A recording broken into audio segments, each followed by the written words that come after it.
Welcome to the Olivos Wine Merchant and Cafe, where you not only get to taste the Central Coast, but you also get to meet the talented, wonderful winemakers who make all these wines.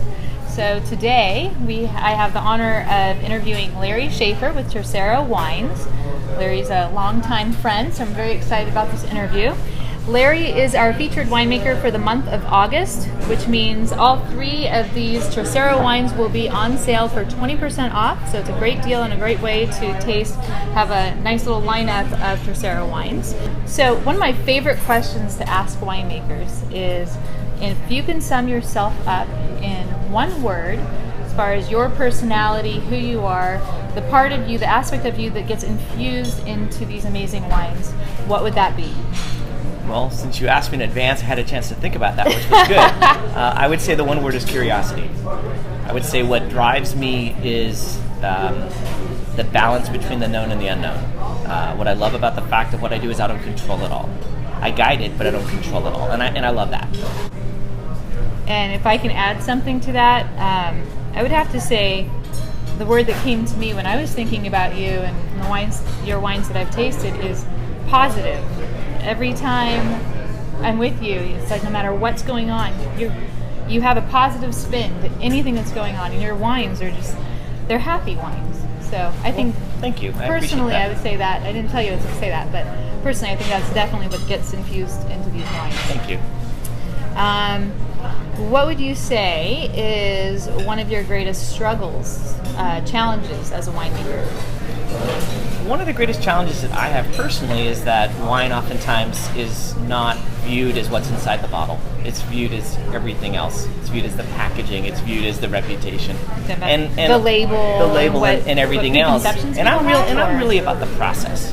What got me into this industry was I'm not a wine collector. I don't drink a lot of wine. It always freaks people out when I say that in my tasting room. I know, exactly. I'm freaked out. I'm infatuated with how wine changes, and I don't understand it. I drink wine.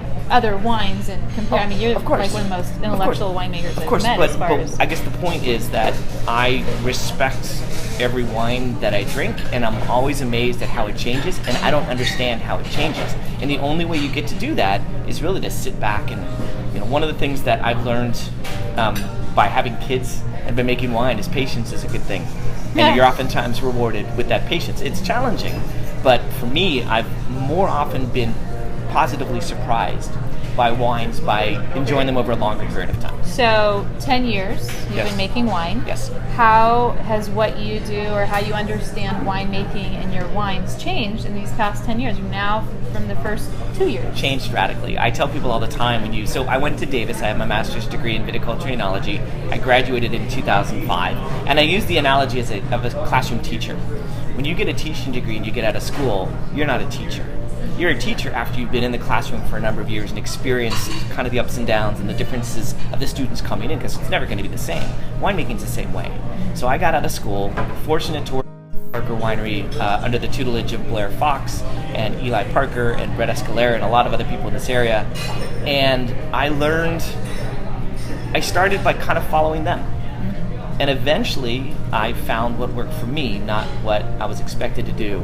And that was a very cool revelation. But it didn't happen immediately. And that's an evolving revelation.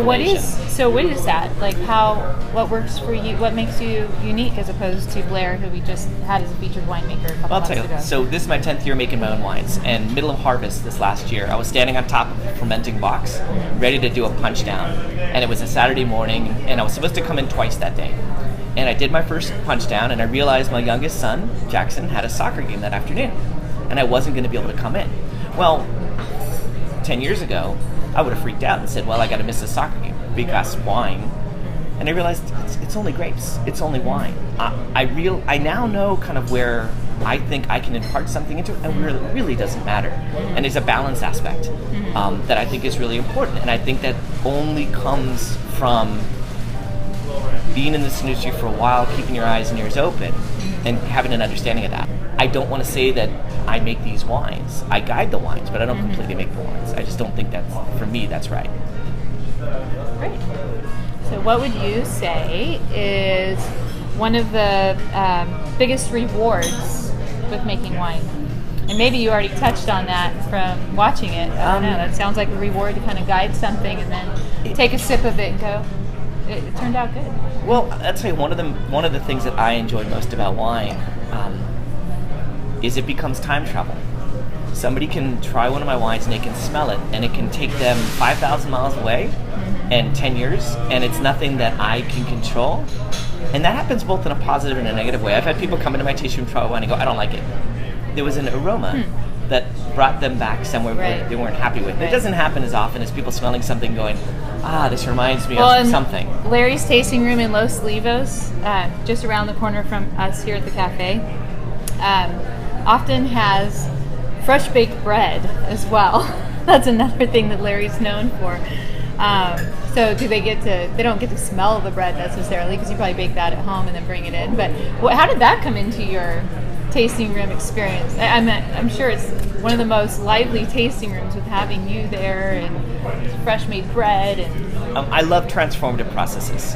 Growing up, I didn't realize that's what I love. But wine, you start with grapes and you end up with this, and then they transform over a long period of time. Like bread. Bread is more of an instantaneous gratification concept. But even with my bread making, I've been manipulating how I make it to speed up the process, to do other things. And it, you start with a base, and to me, winemaking is very similar to, say, woodwork. Okay, I don't do anything with woodworking because I never did, and I'm scared of it. If I tried to do it and I got over that fear of doing it, it wouldn't be a problem. And bread making started that way, and winemaking to some extent. Well, you're doing a great job guiding your wines, because I've certainly enjoyed every single one of them that I've had. And if you'd like to have a sampler of all of Larry's wines at the restaurant during the month of August, the Los Olivos Wine Merchant and Cafe, we will be doing a tasting flight. I think that's the word.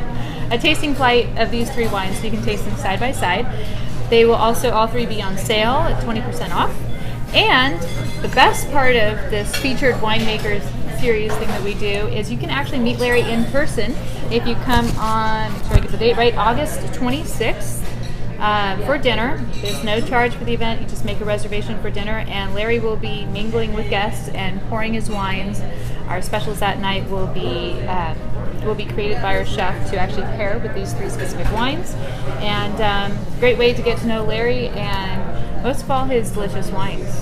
So, Larry, thank you for coming out and being part of this special event. Well, it's an honor. Thank you. Cheers. Cheers.